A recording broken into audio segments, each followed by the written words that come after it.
Hello YouTubers, मेरा नाम कुणाल बैनर्जी है। मैं इसके पहले एक के मैप सीरीज 1 लेके आया था जिसमें मैंने POS, SOP, max term, mean term, grey code के बारे में आप लोगों को बताया था। तो आप अगर ये सीरीज को देख रहे हैं जिसमें मैं टोटली के मैप के इम्प्लीमेंटेशन के ऊपर ध्यान देने वाला हूँ या आपको बताने वाला हूँ, तो अगर आपने सीरीज 1 नहीं देखा होगा तो एक बार प्लीज आप उससे देख लीजिए ताकि आपको ये वीडियो बिल्कुल भी बिना कोई परेशानी से समझ में आ सके। तो मैं बात करता हूँ यहाँ पे के मैप के बारे में। तो के मैप जब हम बनाते हैं तो बहुत सारे वेरिएबल्स होते हैं, जैसे 2 वेरिएबल्स के मैप होता है, 3 वेरिएबल के मैप होता है, 4 वेरिएबल के मैप होता है। तो मैं बेसिकली इस वीडियो पे 4 वेरिएबल के मैप पे ज़्यादा ध्यान देने वाला हूँ, आप लोगों को उसी के बारे में बताऊँगा।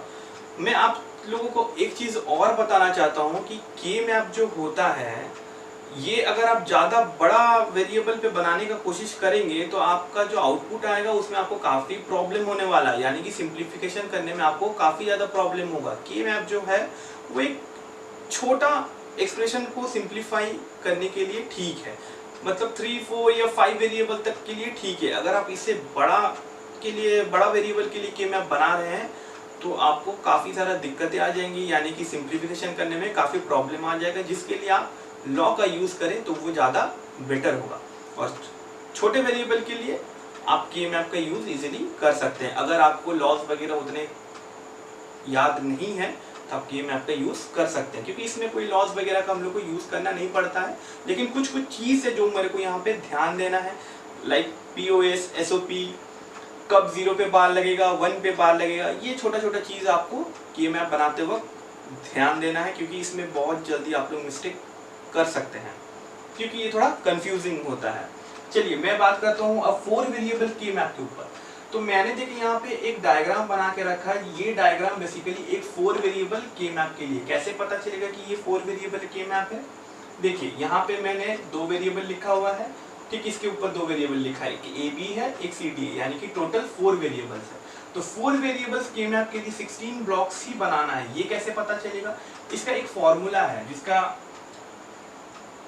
फॉर्मुलेशन है 2 to the power n, जिसमें n होता है नंबर ऑफ वेरिएबल्स। तो यहाँ पे मेरा नंबर ऑफ वेरिएबल्स कितना है? 4, यानी कि 2 to the power 4 that is 16। इसीलिए यहाँ पे मैंने टोटल 16 ब्लॉक्स बनाया हुआ है। मैंने पहले आपको बता चुका है कि ये जो ऊपर में जो मैंने डिजिट लिखा हुआ है ये ग्रे कोड नंबर सिस्टम है, ये बाइनरी नंबर सिस्टम नहीं है, ये ग्रे कोड नंबर सिस्टम है। और उसी के सीक्वेंस में अगर देखा जाए तो 0 0 के बाद 0 1 आता है, फिर 1 1 आता है, फिर 1 0 आता है। अगर बाइनरी नंबर सिस्टम होता तो पहले 1 0 आता, फिर यहाँ पे 1 1 आता। तो खैर चलिए, ये तो ग्रे कोड के बारे में मैंने आपको पहले ही बता चुका है। अब जो एक सेकेंड चीज हमारे दिमाग में आता है कि चलिए ये तो सीक्वेंस के हिसाब से ठीक है, लेकिन ये जो ब्लॉक के अंदर जो नंबर हम लोग किए हैं, जो नंबरिंग हम लोग किए हुए हैं, इसमें देखिए पहले 0 है, फिर 1 है, उसके बाद देखिए यहाँ 2 है, यहाँ 3 है, फिर 4 यहाँ है, 5 यहाँ पे है, 6 यहाँ है, 7 यहाँ है, फिर 8 9, फिर यहाँ 10, यहाँ 11, फिर 12 13, यहाँ 14, यहाँ 15। तो हम लोग को ऐसा दिमाग में आ सकता है कि चलिए ये तो ग्रे कोड के हिसाब से, सीक्वेंस के हिसाब से ठीक था, लेकिन ये तो बेसिकली डेसिमल नंबर सिस्टम ही हम लोग फॉलो कर रहे हैं। इसको कोई भी देख के बता देगा कि 0 1 2 3 4 5 6 जो है ये डेसिमल नंबर सिस्टम को ही फॉलो कर रहा है। लेकिन यहाँ 0 आ रहा, 1 आ रहा, तो यहाँ 2 नहीं आके 3 क्यों आया, या यहाँ 6 नहीं आके यहाँ 6 क्यों आया? तो मैं आपको इसके बारे में भी बता देता हूँ कि ये नंबर सिस्टम को किस तरह से लाया गया है। देखिए, अगर मैं इस ब्लॉक के बारे में बात करता हूँ तो ये ब्लॉक जो है, ये ब्लॉक इस रो का ये वैल्यू और कॉलम का ये वैल्यू को लिया हुआ है, यानी कि 0 0 0 0, यानी कि देखिए 0 0 और ये 0 0, यानी कि 4 0 लिया हुआ है। फिर 2 0 0 1, ये वाला ब्लॉक लिया हुआ है, 2 0 0 1, 2 0 0 1। फिर बात करते हैं इसके लिए 2 0 2 1, 2 0 2 1, फिर 2 0 1 0, 2 0 1 0। अगर आप इसका डेसिमल नंबर सिस्टम पे इसका काम करेंगे तो आपको मिलेगा कि 4 0 का डेसिमल नंबर 0 होता है, 3 0 1 का डेसिमल सिस्टम में नंबर आ जाएगा 1, 2021 का आ जाएगा 3, इसका डेसिमल नंबर सिस्टम में आ जाएगा 2। ठीक उसी तरह से देखिए 01 है यहाँ पे, यानी कि 01, यहाँ है 00, इसका डेसिमल नंबर सिस्टम निकालेंगे तो ये 4 आएगा। फिर है 01, 01, फिर है 01, 01, फिर 01, 11, 01, 11, फिर 01, 10, 01, 10। इसको अगर आप सॉल्व करेंगे, इसका आपका डेसिमल नंबर सिस्टम में 5 आ जाएगा, इसका आपका 7 आ जाएगा, इसका आपका 6 आ जाएगा। ठीक उसी तरह से अगर आप बाकी का भी सॉल्व करेंगे तो इस तरह से आपको नंबर मिलेगा। तो यहाँ पे ये 0 यहाँ प्लेस हो गया, ये 1 यहाँ प्लेस हुआ है, उसके बाद देखिए 3 आया, 3 यहाँ प्लेस हुआ है, 2 यहाँ प्लेस हुआ है। तो बेसिकली यही लॉजिक है कि ये नंबर को इस तरह से क्यों लिखा गया है। तो ये इसका मेन कॉन्सेप्ट था। अब मैं आपको के मैप के बारे में एक सबसे बड़ा जो पॉइंट है वो मैं बता रहा हूँ कि जब आप के मैप पे काम कीजिएगा तो आपको ग्रुपिंग करना पड़ता है।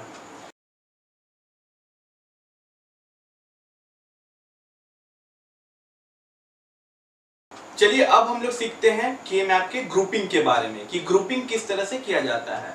एक चीज आपको याद रखना है कि जब आप के मैप पे ग्रुपिंग कीजिएगा तो आपको सबसे पहले जो प्रायोरिटी देना है वो देना है 8, फिर होता है 4, फिर 2, फिर 1।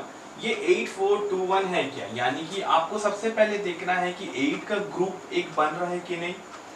अगर 8 का नहीं बन रहा है तो आपको फिर 4 का ग्रुप के बारे में जाना है। अगर 4 का भी ग्रुपिंग नहीं हो रहा है तो 2 के ग्रुप बनाना है, और 2 का भी नहीं हो रहा तो तब एक सिंगल 1 का ग्रुपिंग बन सकता है। चलिए ये ग्रुपिंग कैसे बनता है, मैं यहाँ पे बात कर रहा हूँ 8। मान के चलिए अगर आपको इस तरह से यहाँ पे 1 दिया हुआ है तो टोटल यहाँ पे कितना 1 है, 1, 2, 3, 4, 5, 6, 7, 8 1 दिया हुआ है। तो ये 8 1 का आप एक ग्रुप बना सकते हैं। देखिए आप यहाँ पे चाहने से 2 2 करके भी 4 बना सकते थे, 4 का एक ग्रुपिंग बना सकते थे, लेकिन आपको ऐसा नहीं बनाना है। क्यों? क्योंकि मैंने आपसे कहा कि सबसे पहले आपको 8 का ग्रुपिंग देखना है। अगर 8 का ग्रुपिंग नहीं हो रहा है तो 4 की ग्रुपिंग देखना है, अगर 4 का नहीं हो रहा तो 2, नहीं तो फिर 1 का। तो सपोज इस तरह से एक आपका 8 का ग्रुप बन गया। मान के चलिए यहाँ पे एक 1, 2 1 और है, ठीक है। फॉर एग्जाम्पल हम ले लेते हैं कि यहाँ पे 2 1 और था, एक कंडीशन था जहाँ पे मैंने इस तरह से एक 8 का ग्रुप बनाया और भी मेरा 2 1 एक्स्ट्रा इस ब्लॉक पे है। तो अभी तो मेरा 8 का और ग्रुप हम बना नहीं सकते, इसको हम डायगोनली इस तरह से नहीं बना सकते, ना ही डायगोनली कर सकते हैं, ना ही मतलब ये 1 के साथ ये 1 कोई दूसरा 1 इस तरह से नहीं कर सकते। सारा आपस में ग्रुप होना चाहिए। ओके, तो अब देखिए मैं चाहता तो यहाँ पे 2 का ग्रुप बना सकता हूँ क्योंकि ये तो ऑलरेडी बन चुका है एक 8 का। तो यहाँ पे मेरे पास ऑप्शन है कि मैं यहाँ पे 2 का बना सकता हूँ। लेकिन के मैप कहता है कि अगर आपको लग रहा है कि ये बचा हुआ 1 से एक दूसरा ग्रुप बन सकता है जो कि 2 से बड़ा है, यानी कि प्रायोरिटी टेबल के हिसाब से 8 का तो और बन नहीं सकता क्योंकि एक बन गया है, अब तो कोई एंगल से 8 का बन नहीं रहा है। यहाँ पे 6 का बनता नहीं है, नहीं तो 1 2 3 4 5 6 का मैं बना सकता था, लेकिन 6 का बनेगा नहीं। तो मेरे को ऑब्वियसली 8 को छोड़ के अब जाना है 4 के लिए। तो यस 4 का मैं बना सकता हूँ। इसको हम कहते हैं ओवरलैपिंग, यानी कि मैं यहाँ पे 2 का नहीं बना के 4 का बनाया क्योंकि मेरे प्रायोरिटी टेबल के हिसाब से आपको 8 के बाद 4 के लिए देखना है, लेकिन 4 अकेले तो ऐसे बन नहीं रहा है, लेकिन ओवरलैप करके मैं बना सकता हूँ। तो इसलिए मैं ओवरलैपिंग का भी यूज यहाँ पे कर सकता हूँ। तो इस तरह से आपको ग्रुपिंग करना होता है। तो ये हो गया कॉमन ग्रुप। अभी मान के चलिए एक 1 अगर यहाँ पे होता फॉर एग्जांपल, तो अब ये 1 का कैसे करते, ये 1 का इसके साथ बन जाता, ये भी ओवरलैप होता, क्योंकि अब कोई पॉसिबल कॉम्बिनेशन है नहीं। आप सिंगल भी बना सकते हैं लेकिन सिंगल अभी बनाना नहीं है। क्यों? क्योंकि मेरा 2 का बन रहा है, 8 का तो बन नहीं रहा। ये 1 को यूज करते हुए 8 का बना नहीं सकते, 4 का भी बना नहीं सकते, 3 बन रहा था तो 3 का तो होता नहीं है। हाँ 2 का बन रहा था, इसको ओवरलैपिंग बोलते हैं। अब हम लोग बात करते हैं रोलिंग। ये रोलिंग क्या है इसको भी एक बार देख लेते हैं।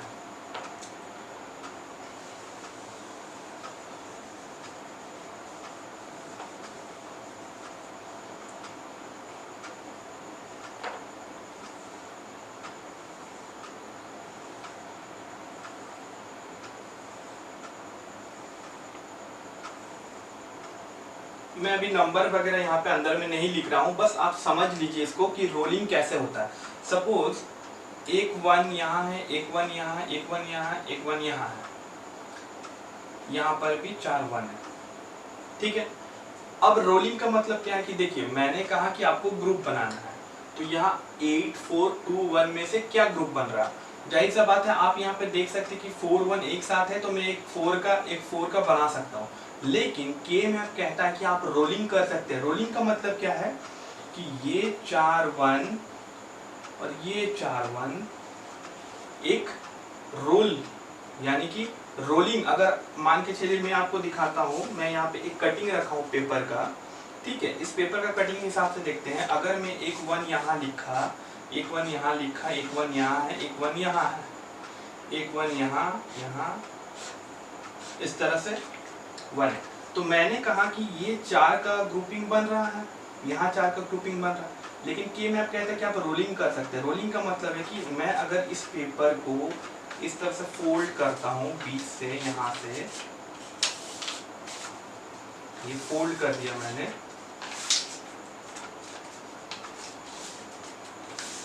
ये फोल्ड किया, और ये जो 1 है इसको भी इस तरह से मैंने फोल्ड कर दिया।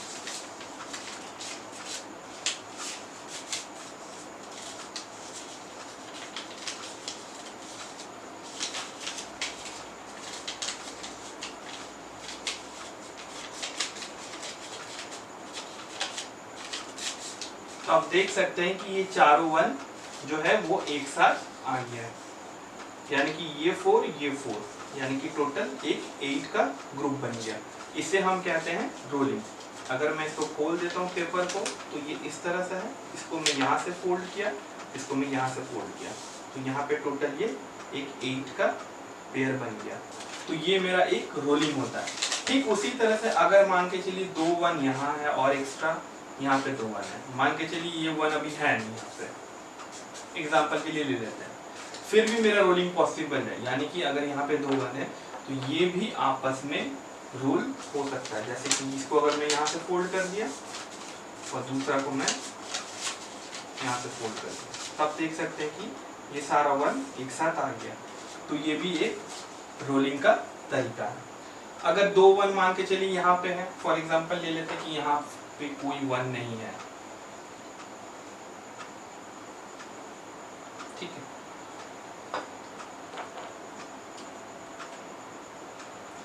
मान लीजिए यहाँ 2 1 है, यहाँ 2 1 है, ये भी आपस में रोल हो जाएगा सेम टू सेम। तो इस तरह से आप रोलिंग कर सकते हैं। रोलिंग करने के लिए नंबर जो है, ये जो वैल्यूज जो है वो हमेशा साइड में होना नेसेसरी है। अब एक 1 यहाँ है, एक 1 यहाँ है, तो ऐसे आप रोलिंग नहीं कर सकते, ये आपको ध्यान रखना है। अब चारों साइड से भी रोलिंग होता है, देख लेते हैं वो क्या चीज होता है। मान के चलिए एक 1 आपका यहाँ है, एक 1 यहाँ है, एक 1 यहाँ पे है, एक 1 आपका यहाँ पे है, तो ये सबको मिला के भी एक रोलिंग आपका हो जाएगा, यानी कि ये 4 का रोलिंग हुआ। ये कैसे होगा, देखिए अगर एक 1 यहाँ है, एक 1 यहाँ पे है, एक 1 यहाँ है, एक 1 यहाँ पे है, तो मैंने कहा कि ये चारों को मिला के भी एक रोलिंग बन सकता है। कैसे बनेगा, आप इसको यहाँ से फोल्ड कीजिए,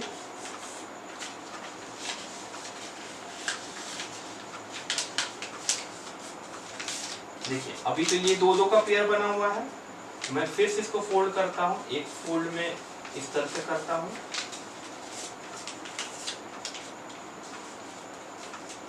और एक दूसरा फोल्ड में यहाँ से करता हूँ, तो देखिए ये चारों 1 आपका एक साथ आ गया। इसको मैं ओपन कर रहा हूँ इस तरह से, ये फोल्ड हुआ, ये फोल्ड हुआ, 2 1 इधर है, 2 1 इधर है, इसको मैं फिर से एक बार फोल्ड किया, और इसको मैं फोल्ड किया, तो ये चारों 1 फिर से आपस में एक साथ आ गया। यानी कि ये भी एक रोलिंग है जो कि पॉसिबल है। लेकिन कभी भी आप गलती से भी डायगोनली पेयर मत बनाइएगा, वो गलत है। अब हम लोग आते हैं के मैप के बारे में कि के मैप को किस तरह से हम लोग सॉल्व आउट करेंगे। अगर हमको कोई क्वेश्चन दिया हुआ रहेगा तो के मैप को कैसे सॉल्व करना है, मैं साइड बाय साइड आपको 2 एग्जांपल दिखाऊंगा, एक पीओएस के लिए और एक एसओपी के लिए, ताकि आपको समझने में दिक्कत ना हो।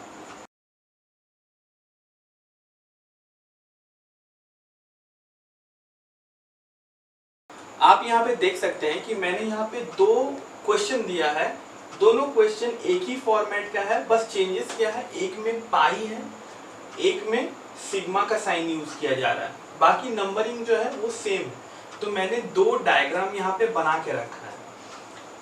सिग्मा का मतलब है कि ये सम ऑफ प्रोडक्ट है, इसीलिए मैं यहाँ पे प्रोडक्ट के हिसाब से लिखा हूँ, a into B, A into B, C into D, C into D करके लिखा गया, क्योंकि ये प्रोडक्ट है।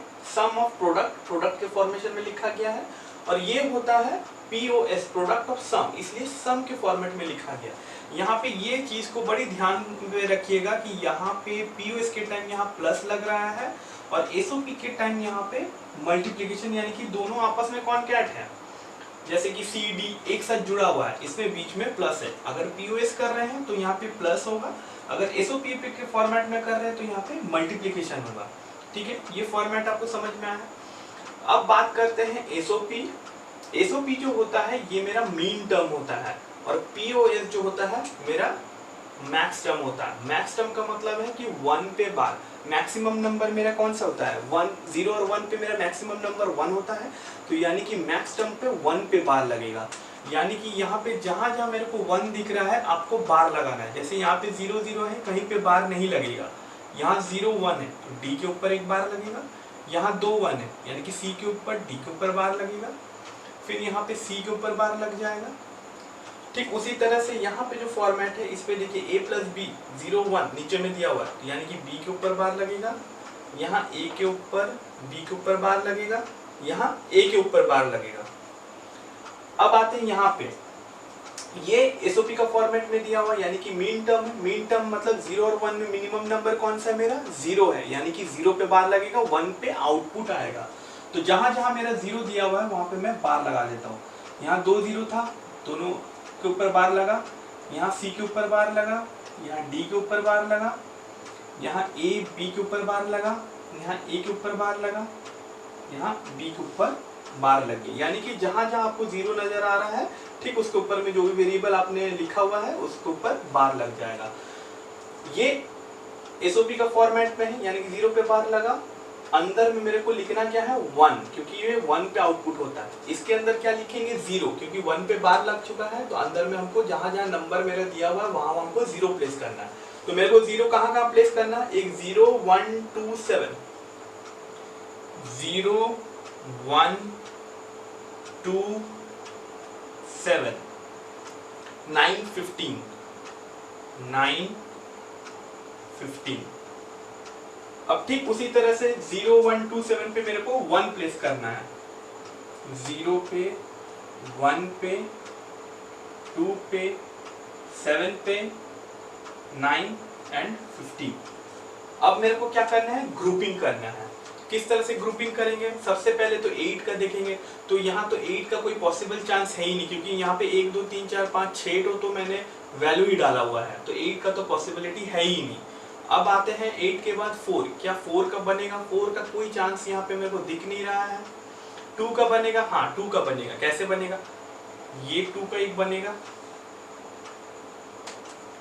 ये 2 का एक बनेगा। देखिए यहाँ एक 0 है, यहाँ एक 0 है, तो ये आपस में रोल हो जाएगा। यहाँ एक 0 है, यहाँ एक 0 है, तो ये भी आपस में रोल हो गया। ये मेरा ग्रुपिंग हुआ। ठीक सेम ग्रुपिंग यहाँ पर भी फॉलो होगा। यहाँ 2 का बनेगा, ये 2 का बनेगा, ये एक रोलिंग होगा, और यहाँ एक रोलिंग होगा। ये मेरा मैप का ग्रुपिंग हो गया। अब मेरे को एक्सप्रेशन को डिराइव करना है। कैसे करके डिराइव करेंगे, पहले इसका निकालते हैं। देखिए ये जो 2 0 का जो ग्रुप बना है आपस में, ये 2 रो को लिया हुआ है। देखिए ये 0 ये रो को ले रहा है, ये 0 इस रो को ले रहा है। तो ये दोनों में से कॉमन मेरा क्या है, देखिए इसमें कुछ कॉमन है, B बार मेरा कॉमन है। तो हम क्या करेंगे, यहाँ पे लिखेंगे B बार प्लस ये 2 0 ये कॉलम को लिया हुआ है। अब देखिए यहाँ पे जिस तरह से मैंने जो कॉमन टर्म था उसको निकाला, क्यों निकाला, क्योंकि मेरे को यहाँ पे ऑप्शन मिला था कि ये दो जीरो दो रो को लिया हुआ, ये एक जीरो ये रो को, ये एक जीरो इस रो को। तो मेरे पास ऑप्शन था कि मैं इसमें से कॉमन टर्म निकालूं, क्योंकि यहाँ पे एक से ज्यादा रोज को लिया हुआ था इसलिए। लेकिन यहाँ क्या है, यहाँ एक सिंगल कॉलम को ही लिया हुआ है, यानी कि मेरे पास कोई ऑप्शन है ही नहीं कि मैं कोई कॉमन टर्म कोई दूसरा कॉलम से निकालूं, क्योंकि ये तो सिर्फ एक ही कॉलम को लिया हुआ है। तो मेरे को सिर्फ क्या करना है, ये कॉलम में जो भी वैल्यू है उसको एज इट इज यहाँ पे पुट कर देना है, यानी कि सी बार प्लस डी बार। ये मेरा एक एक्सप्रेशन आया इससे। अब मैं ये दोनों को निकालता हूं। अब देखिए ये दोनों जीरो जो है ये एक सिंगल रो को लिया हुआ है, यानी कि इसमें तो कोई कॉमन टर्म मेरे को मिलेगा ही नहीं। मैं डायरेक्ट लिख देता हूं a प्लस बी प्लस ये दो जीरो दो कॉलम को ले आया, यानी कि मेरे पास फिर से ऑप्शन आ गया कि मैं दोनों में से जो कॉमन होगा उसको निकाल के लिखो। यहाँ पे मेरे को c मिल गया कॉमन। देखिए यहाँ पे दो पे c कॉमन है, तो यहाँ पे मैंने c लिख दिया। अब ये रोलिंग का देखते हैं। इस रोलिंग में ये जीरो इसको लिया हुआ है, ये जीरो इसको लिया हुआ है, तो ये दोनों में कॉमन क्या है, b है, तो मैं यहाँ पे b लिखता हूँ प्लस ये दोनों एक सिंगल कॉलम को ही लिया हुआ है। देखिए ये जीरो भी और ये जीरो सेम कॉलम पे है, तो सेम कॉलम पे मतलब c प्लस डी बार, c प्लस डी बार। उसके बाद ये दो जीरो, ये देखिए सेम रो को लिया हुआ है, यानी कि फिर से मैं a प्लस बी लिखूंगा, a प्लस बी प्लस ये दो अलग अलग कॉलम को लिया हुआ है, ये जीरो ये कॉलम को लिया हुआ है, ये जीरो ये कॉलम को, यानी कि फिर से मेरे को कॉमन टर्म निकालना है। तो कॉमन टर्म मेरा आ गया d। तो ये मेरा POS एक्सप्रेशन आ गया, मतलब प्रोडक्ट ऑफ सम। ये सारा का सम निकला और सारा का प्रोडक्ट निकल रहा है मल्टीप्लिकेशन होके। तो ये हो गया मेरा सम और ये पूरा एक्सप्रेशन का प्रोडक्ट निकाल रहा है, यानी कि प्रोडक्ट ऑफ सम। अब हम ठीक इसी तरह से इसको भी देखेंगे। ये दो वन है, ये दो वन किसको लिया हुआ है, ये रो को, और एक वन इस रो को। तो ये दोनों में कॉमन क्या है मेरा, b। तो एसओपी टर्म निकाल रहे हैं, इसमें आया b। ये एक ही सिंगल कॉलम को लिया हुआ है, तो यहाँ आ जाएगा CD। देखिए ये दो वन जो था, ये रो ये वन इस रो को लिया हुआ, तो दोनों में कॉमन क्या था, b।